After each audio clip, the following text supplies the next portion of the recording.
பின்னது உலகம்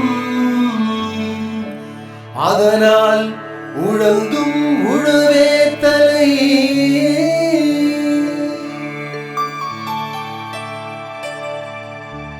என்னுடைய பெயர் ராதாகிருஷ்ணன். தொடர்ந்து ஒரு 22 வருஷமாக இயற்கை விவசாயம் பண்ணி வரேன். இயற்கை விவசாயத்தில் எனக்கு பணம் செலவில்லாத ஒரு தொழில்நுட்பங்கள் கிடச்சிருக்கு. அந்த இயற்கை விவசாயம் சம்மந்தமாக நிறையா இடங்களில் பயிற்சி எடுத்துன்னு இருக்கிறேன். அப்போல்லாம் இயற்கை விவசாயம் அப்படின்னாக்கா நிறையா விவசாயிகளுக்கு இயற்கை விவசாயம் என்ன அப்படின்னு தெரியாத ஒரு சூழலில் நான் இயற்கை விவசாயத்துக்கு உள்ளே வந்துருக்கிறேன். அந்த மாதிரி வரும்போது நிறையா இழப்புகளும் ஏற்பட்டது ஆரம்ப காலங்களில். அதுக்குண்டான தீர்வு அப்படின்னு கிடைக்கிறதுக்கு ஒவ்வொரு இடத்துலையும் பயிற்சிகளை கொடுத்தாங்க. அந்த மாதிரி பயிற்சிகளில் போய் நிறையா வகையான பயிற்சிகள் எடுத்துன்னு இருக்கிறேன். அந்த பயிற்சி மூலிமா இன்றைக்கி நான் ஒரு பயிற்சியாளராக வெளியில் சொல்லிக்கின்னு இருக்கிறேன். அந்த மாதிரி ஒரு பயிற்சியாளராக இருக்கிறதுனால எனக்கு நிறைய நண்பர்கள் உதவி கிடைக்குது. நண்பர்களுடைய தொழில்நுட்பங்கள் எனக்கும் தெரியுது, என்னுடைய தொழில்நுட்பங்கள் அவங்களும் எடுத்துக்கிறாங்க. அந்த மாதிரி பண்ணும்போது அத்தனை விவசாயிகளுக்குமே ரொம்ப ஒரு மனசு நிறைவாக இருக்குது. அந்த மாதிரி ஒவ்வொரு விவசாயியுமே செலவில்லா இடுபொருள் அப்படின்ற ஒரு முறையில் இயற்கை விவசாயம் பண்ணும்போது ஒரே ஒரு நாட்டு மாடு மட்டும் வச்சுக்கின்னு சாகுபடி பண்ணால் போதுங்க. அந்த மாதிரி நாட்டு மாடு என்கிட்ட இருக்குது. அந்த மாதிரி ஆரம்ப காலங்களில் நாட்டு மாடு இல்லாமல் இருந்தது. அந்த மாதிரி நாட்டு மாடு இல்லாமல் இருக்கும்போது நம்மாழ்வார் தொடர்பு கிடச்சிது. நம்மாழ்வார்கிட்ட போனப்போ தான் நாட்டு மாட்டு சாணியில் தான் அதிகமான நுண்ணுயிர்கள் இருக்குதுன்னு சொன்னார். அதே போல் சுபாஷ் பாலேக்கர்கிட்ட போயிருந்தேன். சுபாஷ் பாலேக்கர் பயிற்சியில் பல்லடன்ற இடத்துல எடுத்துக்கினேன். அவர் என்ன சொல்கிறாருன்னா 1 கிராம் சாணியில் 30 லட்சம் கோடி நுண்ணுயிர்கள் இருக்குன்னு சொல்கிறார். அப்போ எந்த அளவுக்கு நம்ம அந்த சாணியினுடைய மதிப்பு தெரியாமல் பொதுவாக சாணியை வெயிலில் காய போடுறது, இல்லை சாணி அப்படியே தண்ணியில் கரைச்சி நிறைய பேர் கீழே சாக்கடையில் விட்டுருவாங்க. இந்த மாதிரிலாம் பண்ணின்னு இருக்காங்க. அப்போ சாணியில் ஒரு அற்புதமான ஒரு விளைபொருளாக நம்ம ஆரம்ப காலத்தில் பயன்படுத்தியிருக்கிறாங்க. அது தெரியாமல் இன்றைக்கி நம்ம மாட்டையே அழிக்கிற மாதிரி ஒரு சூழ்நிலையை உருவாக்கிட்டோம். எப்போ நாட்டு மாடு அழிஞ்சுதோ அப்போயே இயற்கை விவசாயம் அழிஞ்சுதுன்னு நான் சொல்லுவேங்க. அந்த மாதிரி ஒரு சூழலில் தான் இப்போ எல்லாருமே இயற்கை விவசாயத்துக்கு வரும்போது முதல்ல நாட்டு மாடு அந்த மாதிரி ஒரு சூழலில் ஏற்படுத்தின்னு இருக்கிறோம். அந்த மாதிரி நாட்டு மாடு என்கிட்ட இருக்கிறதுனால எந்த விதமான இடுபொருளும் வெளியிலேருந்து வாங்குறதில்ல. வெல்லம் இல்லைன்னா நாட்டு சக்கரை, இது 2 மட்டுமே எங்கள் கம்பெனி, நாங்கள் ஒரு கம்பெனி ஆரம்பிச்சிருக்கிறோம். எங்கள் கம்பெனிலே ரெடி பண்ணுறாங்க. வெல்லமும் நாட்டு சக்கரையும் எங்கள் கம்பெனிலேருந்தே வாங்கிக்கிறேன். அது மட்டும்தான் நான் வெளியிலேருந்து வாங்குறது. மீது எந்த பொருளுமே வாங்குறதில்ல. எல்லாமே நம்ம நிலத்துலேயே இருந்து எடுத்துக்கிறது. ரெண்டாவது பயிர் வைக்கும்போது எந்த ஒரு பயிருமே பாரம்பரிய ரகமாக இருந்தாலும் சரி, கவர்மெண்ட் கண்டுபிடிச்ச வெரைட்டியாக இருந்தாலும் சரி, எல்லாத்துலேயுமே அந்த வளர் பருவத்தில் ஒவ்வொரு பருவத்துக்கு ஏற்ற மாதிரி சில வகையான பூச்சிகள் உள்ளே வரும். சில வகையான பூச்சிகள் அப்படின்னாக்கா இலைப்பேன், அடுத்தது தண்டு துளைப்பான், அடுத்தது குருத்து பூச்சி, அதுக்கு அடுத்தது கதிர்நாவாய் பூச்சி, இப்படி பல வகையான பூச்சிகளும் உள்ளே வரும். அதே போல் நோய்களும் நிறையா நோய்கள் இருக்குது. நம்ம நோய்களுக்கு நம்ம கண்ணுக்கு தெரியாத நோய்கள் நிறையா இருக்குது. அந்த மாதிரி நோய்கள் வரும்போது நோயையும் கட்டுப்படுத்துறதுக்கு இயற்கையிலேயே நிறைய தொழில்முறைகள் இருக்குது. அந்த மாதிரி நம்ம இயற்கையில் பண்ணும்போது எனக்கு ஹெல்ப்பாக என்னுடைய மனைவி இருக்காங்க. என்னுடைய மனைவியும் 2 பேர் மட்டுமே இடுபொருள் தயாரிக்கிற வேலை செய்கிறோம். இந்த மாதிரி செய்யும்போது நம்மளுக்கு ஆட்கள் செலவு முக்கியமாக குறையுதுங்க. நம்ம எவ்வளோ தான் நம்ம தொழில்நுட்பங்கள் தெரிஞ்சிருந்தாலும் ஆட்கள் மூலியமாக செய்யும்போது ஆட்கள் சரியான முறையில் செய்கிறாங்களா, இல்லை நம்ம சொல்கிற நேரத்தில் செய்கிறாங்களா, நம்ம சொல்கிறபடி அவங்க அதை கரெக்டாக கடைபிடிக்கிறாங்களா அப்படின்னு தெரியாமல் நம்ம தொழில்நுட்பத்தில் ஏமாந்துடுறோம். அந்த மாதிரி ஏமாறும்போது நம்மளுடைய விளைச்சல் பாதிக்கும். அதனால் கண்டிப்பாக நம்ம கண் பார்வையில் நடக்கணும். அப்படி இல்லைன்ற பட்சத்தில் நம்பிக்கையான ஒரு தொழிலாளி இருக்கணும் நம்ம கையில். நம்பிக்கையான தொழிலாளி அப்படின்னாக்கா நம்ம குடும்ப உறவினர், அந்த மாதிரி ஒரு விவசாயியாக இருந்தாக்கா ரொம்ப நல்லாயிருக்கும். ஏன்னா நம்ம குடும்ப உறவினர் நம்ம கெட்டதாக பார்க்க மாட்டார் இல்லையா. அதுக்காக நம்ம குடும்ப உறுப்பினரில் யாராவது ஒருத்தர். நிறையா விவசாயிகள் விவசாயம் பார்ப்பாங்க, அதே நேரத்தில் சென்னையில் வேலை பார்ப்பாங்க, ஐடி ஃபீல்டில் வேலை பார்ப்பாங்க, இல்லை வெளிநாட்டில் வேலை பார்ப்பாங்க. அந்த மாதிரி வேலை பார்க்குறவங்களுக்கு இயற்கை விவசாயத்தில் உள்ளே வரும்போது நிறைய தொழில்நுட்பங்கள் தெரிஞ்சிக்க வேண்டிய அவசியம் இருக்குது. அந்த மாதிரி தொழில்நுட்பங்கள் அவங்க தெரிஞ்சு முறையாக கடைபிடிச்சாக்கா கண்டிப்பாக அவங்களும் சாதிக்கலாம். அந்த மாதிரி சாதிக்கும்போது அவங்க பொருளாதாரத்தில் அவங்க அதிகமான பணம் சம்பாதிக்கிறாங்க. ரெண்டாவது நஞ்சில்லா உணவு மற்றவங்களுக்கு கொடுக்குறாங்க. அந்த நஞ்சில்லா உணவு கொடுக்கறதுனால அவங்களுக்கு ஒரு மனசு திருப்தி, அவங்களும் நஞ்சில்லாத உணவு சாப்பிட்றாங்க. அதே நேரத்தில் உடல் உபாதைகள்லேருந்து மீண்டு வர்றாங்க. அந்த உடல் உபாதைகள் தான் மிகப்பெரிய தொந்தரவு. நம்மளுக்கு எவ்வளோ தான் பணம் சம்பாதிச்சாலும், விவசாயமாகட்டும், தொழிலாளர் ஆகட்டும், இல்லை ஃபேக்ட்ரி ஆகட்டும், எங்கே தான் சம்பாதிச்சாலும் அந்த பணம் மருத்துவமனைக்கு போகும்போது நம்மளுக்கு அப்படியே கண்ணீரே வர மாதிரி ஒரு சூழ்நிலை இருக்குது. சுழன்றும் ஏர் பின்னது உலகம்னு திருவள்ளுவர் ஐயா சொல்லியிருக்காங்க. எவ்வளோ தான் நீங்கள் பணம் சம்பாதிச்சாலும் நம்ம கண்டிப்பாக விவசாயத்தில் நடக்கும்போது விவசாயம் தான் முக்கியமான தொழிலாக கருதுகிறாங்க. அந்த விவசாயினுடைய முதுகெலும்பு நிமிரணும் அப்படின்னாக்கா ஒவ்வொரு விவசாயியுமே இயற்கையில் நம்ம அந்த பொருளை நம்மளே தயார் பண்ணி நம்ம நிலத்தில் தொடர்ந்து நம்ம சாகுபடி பண்ணும்போது நம்மளுக்கு கண்டிப்பாக பொருளாதாரம் பெருகும். அதே நேரத்தில் இயற்கை விவசாயம் பண்ணுறவங்க செயற்கை விவசாயத்தோட பொருளோடு இணைச்சி விற்கும்போது நிறையா பொருளாதார சேத நிலை வருது. அந்த பொருளாதார சேத நிலையை கண்டிப்பாக ஒவ்வொரு விவசாயியுமே தவிர்க்கணும். அவங்க பொருளை எங்கே விற்கலாம், அவங்க பொருளுக்கு என்ன விலை அப்படின்னு அந்த விவசாயி தான் நிர்ணயம் பண்ணணும். அந்த மாதிரி விவசாயி நிர்ணயம் பண்ணி விலை கொடுக்கும்போது நம்மளுக்கு கூடுதலான விலையும் கிடைக்குது, குறிப்பிட்ட நேரத்தில் அந்த மற்ற நபர்களுக்கு நம்மளுடைய பொருளையும் கொடுக்குறோம், அவருக்கும் ஒரு மன நிறைவு, நம்மளுக்கும் குறிப்பிட்ட காலங்களில் பணம் கிடைக்குது. அதே நேரத்தில் நான் வந்து தொடர்ந்து வந்து இயற்கை விவசாயத்தில் நான் விதைய உற்பத்தியாளராக இருக்குங்க. விதை உற்பத்தி பண்ணும்போது நம்ம அரிசி ஆக்கி கொடுக்கறதோட இன்னும் கொஞ்சம் கூடுதல் வருமானம். ஏன்னா விதை உற்பத்தி பண்ணுறது அவ்வளோ சாதாரணம் கிடையாதுங்க. விதை உற்பத்தி பண்ணும்போது எந்த ஒரு விதையுமே கலவன்கள் இல்லாமல் கையால் அறுவடை பண்ணி அந்த விதையை தேர்த்தணும். அந்த மாதிரி கையால் அறுவடை பண்ணி தேக்கும்போது நம்மளுடைய விதையில் நிச்சயமாக கலவன்கள் இருக்காது. இந்த மாதிரி தொடர்ந்து நம்ம இயற்கை விவசாயத்தில் விதையாக விற்கும்போது நம்மளுக்கு அரிசியாக விற்கிறத விட கூடுதல் வருமானம். இந்த மாதிரி என்னுடைய பண்ணையில் பல வகையான இடுபொருள்கள் தயாரித்து நாங்கள் விவசாயம் பார்க்குறோங்க. பல வகையான இடுபொருள் அப்படின்னும்போது முதல்ல வந்து விதை நேர்த்தி பண்ணணும். எந்த ஒரு விதையாக இருந்தாலும் விதையை நேர்த்தி பண்ணணும். விதையை சுத்தமான விதையை தேர்ந்தெடுக்கணும். அதுதான் உப்பு கரைசல் மூலிமா விதையை சுத்தப்படுத்துறது. எந்த ஒரு விவசாயமாக இருந்தாலும் முதல்ல திட்டமிடல் கண்டிப்பாக ஒவ்வொரு விவசாயிக்கும் இருக்கணுங்க. அந்த மாதிரி திட்டமிட்டு சாகுபடி பண்ணும்போது பருவத்துக்கேற்ற பயிர் ரகங்கள் சாகுபடி பண்ணுறது முக்கியமான எடுப்பாங்க. நிறைய விவசாயிகள் வந்து பருவத்துக்கேற்ற பயிர் சாகுபடி பண்ணுறது தெரியாமையும் இன்னமும் அலைகிறாங்க. அந்த மாதிரி பருவத்துக்கேற்ற பயிர் சாகுபடி பண்ணணும். அதே நேரத்தில் அந்த விதைகளை வாங்கும்போது விதைகள் நல்லா முளைப்பு திறன் இருக்குதா, அந்த விதைகள் எந்த அளவுக்கு நம்மளுக்கு முளைப்பு திறன் 95% இருக்கா 90% இருக்கான்னு முதல்ல விதைகளை வாங்கி நாத்தங்காலில் போடாமல் அந்த விதையை வந்து முளைகட்டி பார்க்கணும். கொஞ்சமாக ஒரு 50 கிராம்லேருந்து 100 கிராம் விதையை முளைகட்டி பார்க்கும்போது அந்த விதையினுடைய முளைப்பு திறன் நம்மளுக்கு தெரிஞ்சிடும். முளைப்பு திறன் நிறையா இருந்தது அப்படின்னாக்கா விதையினுடைய அளவை குறைச்சிக்கலாம்.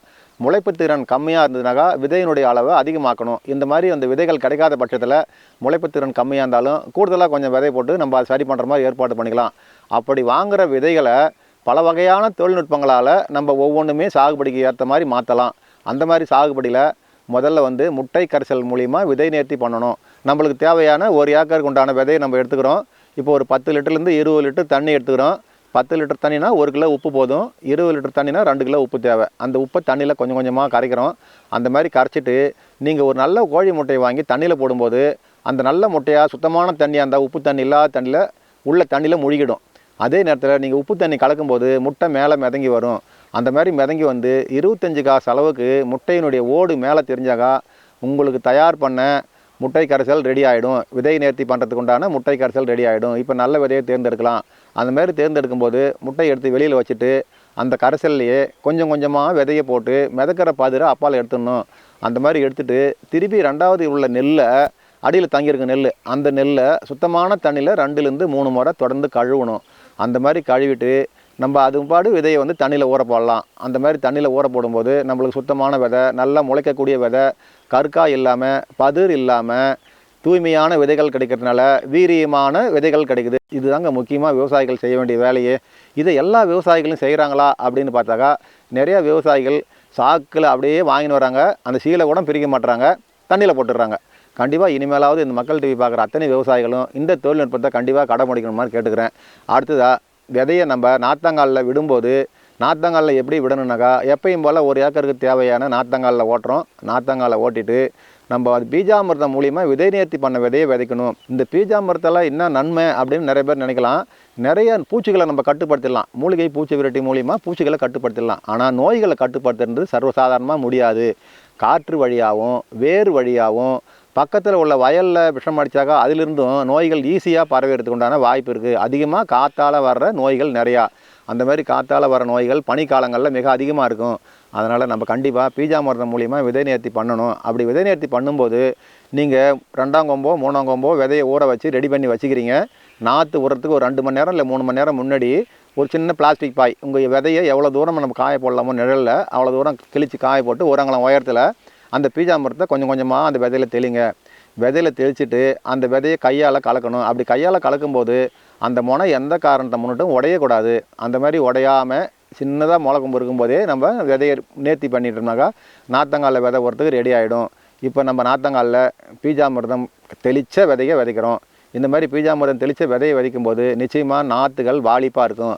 அடுத்ததாக நாற்று எல்லா வகையான ரகங்களாக இருந்தாலும் சரி, பாரம்பரிய ரகங்களாக இருந்தாலும் சரி 15 நாளில் நட்டுணுங்க. இதை நிறைய விவசாயிகள் கடைப்பிடிக்க மாட்டுறாங்க. அது எப்படி 15 நாளில் நாற்று வளர்ந்துருமா அப்படின்னு கேட்குறாங்க. நிச்சயமாக நம்ம நாத்தங்காலில் தொழில்நுட்பத்தோடு நிறையா பண்ணும்போது கண்டிப்பாக வளரும். அந்த மாதிரி நாற்று வளர்ந்த பிற நாற்றை பிடுங்கி நடும்போது நிறைய விவசாயிகள் நாற்றை வந்து பிடுங்கிறதுக்கு ஆள் வரல அப்படின்றது மாதிரி சொல்லி கான்ட்ராக்டில் விட்டுடுறாங்க. கான்ட்ராக்டில் விடும்போது வர்ற கூலிக்காரர் என்ன செய்கிறாங்கனாக்கா வேகமாக பிடுங்குவாங்க நாற்றை. அந்த மாதிரி வேகமாக பிடுங்கும்போது நிறையா நாற்றுகள் வேறு அறுபடும். 2வது வேகமாக பிடுங்கி அவங்க கையில் தண்ணியில் வேகமாக அலசுவாங்க. அப்படி வேகமாக அலசும்போது நிறைய நாற்றுகள் உடையும். நிறைய நாற்றுகள் உடையிறதுனால நம்மளுடைய முதுகெலும்பு உடஞ்சிடுச்சுனாக்கா நம்ம எதுக்கும் பிரயோஜனம் இல்லாத ஒரு டம்மியாக உக்காந்துருப்போம். நம்ம முதுகெலும்பு போயிடுச்சுனாக்கா நம்ம வாழ்க்கையே போச்சுங்க. அதே போல் தான் ஒவ்வொரு நாற்றுக்கும் அந்த இடுப்பு அப்படின்றது, அதாவது வேருக்கு மேல் உள்ள கனமான பகுதி நாற்றுக்கு முதுகெலும்பு. நம்ம அந்த முதுகெலும்பை உடச்சிட்றோம். அந்த மாதிரி முதுகெலும்பை உடச்சிட்டு நடுற நாற்று எப்படி வரும்? நல்லா வராது. அதே போல் நடும்போது ஒவ்வொரு ரகத்துக்கும் ஒரு இடைவெளி கொடுக்கணும். கண்டிப்பாக அந்த இடைவெளி இருக்குது. 100 நாள் ரகம் இருக்குது, 90 நாள் ரகம் இருக்குது, 120 நாள் ரகம் இருக்குது, 140 நாள் ரகம் இருக்குது, 160, 180 நாள் ரகங்கள், இப்படி பல வகையான ரகங்கள் இருக்குது. ரகத்துக்கு தகுந்த மாதிரி இடைவெளி கொடுக்கணும். கண்டிப்பாக 150 நாளுக்கு மேற்பட்ட ரகங்கள் அத்தனையுமே 1.5க்கு 1.5 சதுர நடவு போடுறது ரொம்ப நல்லது. ஏன் சதுர நடவு போடணும் அப்படின்னாக்கா, நம்ம நெருக்கி நட்டுட்டோம்னாக்கா அந்த நாற்று உயரமாக வளர ஆரம்பிச்சிடும். உயரமாக வளர ஆரம்பித்து கதிர் வராதுக்கு முன்னாடியே வேகமாக காற்று அடிக்கும்போது காற்றுல நிலத்துல கீழே விழுந்துடும். அந்த மாதிரி வேகமாக வளருது அப்படின்னு நம்மளுக்கு தெரிஞ்சதுனாக்கா ஒரு 60லேருந்து 65 நாளில் 3 அடி உயரம் பயிர் வளர்ந்துருச்சு அப்படின்னாலே நம்ம பயிரினுடைய தோகையை கொஞ்சமாக மாடு மேயிற மாதிரி அறுத்துறது ரொம்ப நல்லது. அந்த மாதிரி அறுக்கும்போது மாடு இருக்கிறவங்க மாட்டுக்கு எடுத்துன்னு வரலாம். மாடு இல்லாதவங்க நிலத்திலே போட்டால் அதுவும் ஒரு அங்கக உரமாக மாறிடும். இந்த மாதிரி நம்ம பயிரை வந்து கண்டுபிடிச்சி ஒவ்வொரு முறையிலையும் சரியான முறையில் செய்யணும். அந்த மாதிரி செய்யும்போது நீண்ட கால ரகங்களுக்கு 150 நாளுக்கு மேற்பட்ட ரகங்களுக்கு எந்த இடுபொருளுமே தேவையில்லை. ஏன்னா இயற்கையிலேயே கடவுளினுடைய அற்புதமான ஒரு சக்தி 97.5% வந்து எல்லாமே கடவுள் கொடுத்துருக்கான். ஒவ்வொரு உயிரினங்களுக்கும் வளர்கிறதுக்கு உண்டான சூழ்நிலையை கடவுள் ஏற்படுத்தி கொடுத்துருக்காங்க. நம்ம அது தெரியாமல் மீதி 2.5% கொடுக்கறதுக்காக நிறையா விஷமும் நிறையா செயற்கை உரங்களும் கொடுத்து அந்த நிலத்தை மலடாக்கின்னு இருக்கிறோம். அதே நேரத்தில் நம்ம பொருளாதாரம் இழந்து போது நம்ம பணம் கொஞ்சம் கொஞ்சமாக கார்ப்பரேட் கம்பெனிக்கு போகுது. இதிலிருந்து விடுபடணும் அப்படின்னாக்கா முதல்ல நீங்கள் இயற்கை முறைக்கு மாறணும். இயற்கை முறைக்கு மாறும்போது நம்ம தொழில்நுட்பம் ரொம்ப அருமையான தொழில்நுட்பங்கள். ஒவ்வொரு விவசாயியுமே இந்த தொழில்நுட்பத்தை கடைபிடிக்கும் போது நிறையா மகசூல் எடுக்கலாம், நிறையா பணம் சம்பாதிக்கலாம். அந்த வகையில் நம்ம நடவு நட்டுட்டு அடுத்த 15 நாளில் நம்ம என்னெல்லாம் பண்ண முடியும்னு கொஞ்சம் யோசனை பண்ணணும். நிறையா இடுபொருள் இருக்குங்க. அந்த மாதிரி இடுபொருளில் ஜீவாமிர்தம், அமுத கரைசல், தொல்லுயிர் கரைசல், மீன் அமிலம், முட்டை கரைசல், இப்படி நிறைய வகையான இதையும் தாண்டி பழக்கரைசல், மூங்கில் வழியாக மூங்கில் ஈயம், பல வகையான இடுபொருள்கள் இருக்குது. நம்மளுக்கு எந்த இடுபொருள் தேவை? ஏன்னா நம்ம நீண்ட கால பயிர் ரகங்கள் நட்டுருந்தாக்கா நமக்கு எந்த இடுபொருளும் தேவையில்லை. சும்மாவே நெல் வந்துடும். அதுக்காக நீங்கள் எந்த இடுபொருளாவது கொடுத்து உங்களுடைய பேராசையால் அதுக்கு நிறையா கெமிக்கல் கொடுக்காம, நான் ரசாயனம் தானே கொடுக்காம இது தானே கொடுக்குறேன், ஆர்கானிக் தானே கொடுக்குறேன் அப்படின்னு நினச்சின்னு கொடுத்தீங்கன்னாக்கா பயிர் வளர்ச்சி அபரிதமாகி மடிஞ்சிரும். ஆக நம்மளுடைய நிலம், நம்மளுடைய ரகம், நம்மளுடைய பருவம், இது இல்லாமல் மழை, இதெல்லாம் பார்க்கணும். இதெல்லாம் பார்த்து நம்ம அந்த பயிருக்கு தக்க ஆலோசனை யார் கொடுக்குறாங்கன்னு தெரிஞ்சு அவங்க ஆலோசனைப்படி நம்ம சாகுபடி பண்ணும்போது நிச்சயமாக தொழில்நுட்பத்தில் முன்னேறலாம். நம்ம மகசூலும் கூடி வரும். இந்த மாதிரி நம்ம ஜீவாமிர்தம் நிலத்தில் கொடுக்கும்போது அதிகபட்சம் ஒரு ஏக்கருக்கு 6 முறை கொடுத்தா போருங்க. நட்ட 15வது நாள், 30வது நாள், 45வது நாள், 60வது நாள், 75வது நாள், 90வது நாள், இப்படி 6 முறை கொடுத்தா போகிறோம். அதுக்கு பாட்டு கதிர் வந்துடும். எதுவுமே கொடுக்க வேணாம். அந்த மாதிரி கொடுக்காத பட்சத்தில் பயிர் நல்லா பச்சையாகவே இருக்கும். இந்த மாதிரி கொடுக்கும்போது நம்மளுக்கு பயிர் விளைச்சல் அபரிதமாக இருக்கும்.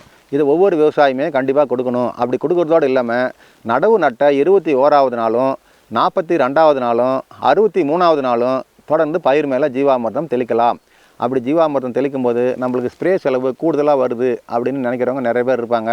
அப்படி ஜீவாமிர்தம் தெளிக்கும்போது ஜீவாமிர்தத்தினுடைய அளவை குறைச்சிக்கின்னு அமுத கரைசலுடைய அளவை சேர்த்து, பஞ்சகவியாக இருந்தாலும் பஞ்சகவியோட அளவை சேர்த்து எல்லாமே சேர்ந்து மொத்தமாக ஒரு 10 லிட்டர் தண்ணிக்கு 3/4 லிட்டர்லேருந்து 1 லிட்டர் வரைக்கும் கொடுக்கலாம். அதனால் எந்த விதமான தொந்தரவும் வராது.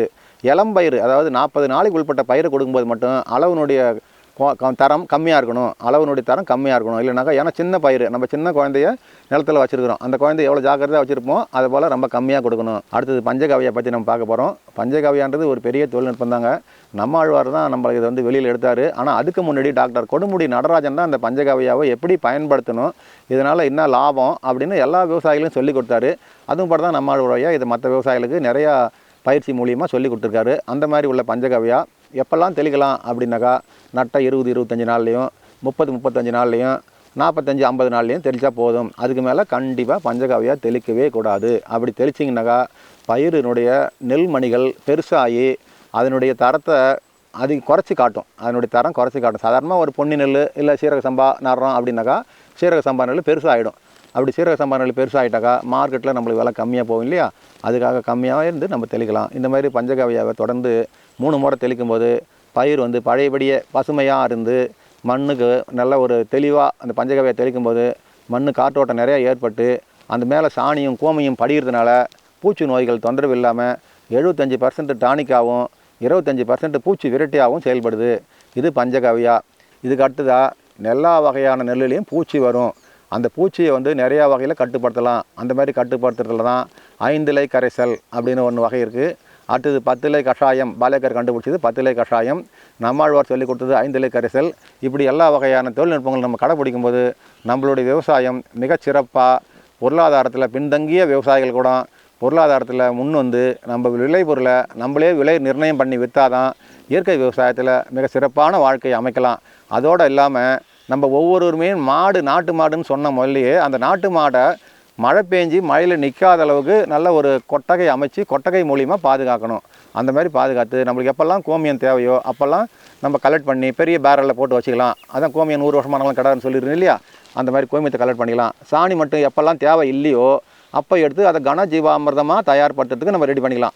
கனஜீவாமிர்தம் எதுக்கு அப்படின்னாக்கா, மானாவாரி நிலங்கள் நிறைய விவசாயிகள்கிட்ட இருக்குது. ஏன்னா பொதுவாக வந்து விவசாயத்தில் பாசன விவசாயம் கம்மி தான், மானாவாரி நிலங்கள் அதிகமாகவே இருக்குது.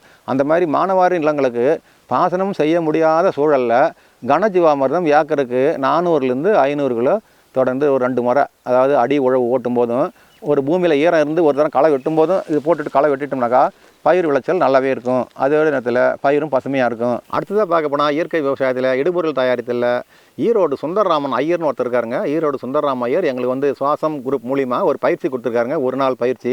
அந்த 1 நாள் பயிற்சியில் தொல்லுயிர் கரைசல் அப்படின்ற ஒரு பயிற்சி கொடுத்துருக்காரு. அது காற்றில்லாத நிலையிலும் அந்த நுண்ணுயிர்கள் உயிர் வாழுமா. நம்ம எல்லாமே வந்து பேரல் திறந்து வைக்கிறோம், ஆனால் இதுக்கு மட்டும் பேரலை மூடி வைக்கணும். அப்படியா மூடி வைக்கணுன்னாக்கா அந்த காற்று உள்ளே போச்சுனாக்கா அந்த நுண்ணுயிர் செத்து போகுமா. நம்மளுக்கு தொல்லுயிர் கரைசலை சிறப்பான முறையில் பயிர் மேலேயும் தெளிக்கலாம், நிலத்துலேயும் கலந்து விடலாம். சரி, பயிர் மேலே தெளிக்கலாம் அப்படின்னும் போது ஒவ்வொன்றுக்கும் ஒரு தெளிப்பு வேணுமா அப்படின்னு எல்லாமே நினைப்பீங்க. அமிர்த கரைசல் ஒரு தெளிப்பு, ஜீவாமிர்தம் ஒரு தெளிப்பு, பழக்கரைசல் ஒரு தெளிப்பு, பஞ்சகாவியா ஒரு தெளிப்பு, அடுத்தது தொல்லுயிர் கரைசல் ஒரு தெளிப்பு இப்படின்னு நினைப்பீங்க. ஆனால் எல்லாத்தையுமே டிவைட் பண்ணி கொஞ்சமான அளவில் போட்டு பயிரினுடைய ரகத்துக்கு தகுந்த மாதிரி, பயிரினுடைய நாளுக்கு தகுந்த மாதிரி, பயிர் நட்டதுலேருந்து எத்தனை நாள் வருதுன்னு தெரிஞ்ச மாதிரி அளவோடு தெளித்தாக்கா எந்த விதமான பாதிப்பும் இருக்காது. ஆனால் ஒரு முறை தெளிச்சுட்டு மீதி இருந்தால் நிறைய பேர் அடுத்த முறை தெளித்து பயிர் கருகிடுச்சுன்றாங்க. அந்த மாதிரி கண்டிப்பாக அடுத்த முறை அதை தெளிக்கவே கூடாது. தெளித்தா கண்டிப்பாக பயிர் எரிச்சிடும். இந்த மாதிரி ஒவ்வொரு விவசாயியும் கடைப்பிடிக்கலாம். அடுத்தது நெல் விளைச்சலில் அதிகமான உங்களுக்கு மகசூல் வேணும் அப்படின்னாக்கா, நெல் திரட்சியாக இருக்கணும் அப்படின்னாக்கா, நெல்லுலேருந்து அரிசி அவுட்டன் வரணும் அப்படின்னாக்கா நிறைய பேர் வந்து என்ன பண்ணுறதுன்னு தெரியாமையே கதிர் வந்த பிறகு கூட பஞ்சகவையை அடிக்கிறாங்க. அதுமாதிரி பஞ்சகவையை அடிக்கவே கூடாதுங்க. பஞ்சகவையை அடித்தாக்கா நெல்லுனுடைய மணிகள் பெருசாகிடும். அந்த மாதிரி பெருசாகிடுச்சுனாக்கா வியாபாரத்தில் அந்த நெல் மணிகள் பெருசாகிறதுனால அரிசியும் பெருசாகிடும். அரிசி பெருசாகிடுச்சுன்னா மார்க்கெட்டில் இந்த அரிசி வந்து சன்ன ரகமாக இல்லை, மோட்டாவாக இருக்குது, இது எனக்கு வேண்டாம் அப்படின்னு ஒதுக்குவாங்க. அதனால் நம்ம என்ன பண்ணணும் அப்படின்னாக்கா, நெல் 4 பக்கமும் கதிர் வந்த வர 4 பக்கமும் கதிர் வந்தாக்கா பாரம்பரிய வெரைட்டியில் 40 நாள் ஆகும் விளைச்சல் விளையிறதுக்கு அப்படின்னு பழமொழி. 4 பக்கம் கதிர் வந்தால் 40 நாள்னு சொல்லுவாங்க. ஆனால் ஹைல்டு வெரைட்டிலாம் 25 நாள் 30 நாள் விளைஞ்சிரும்.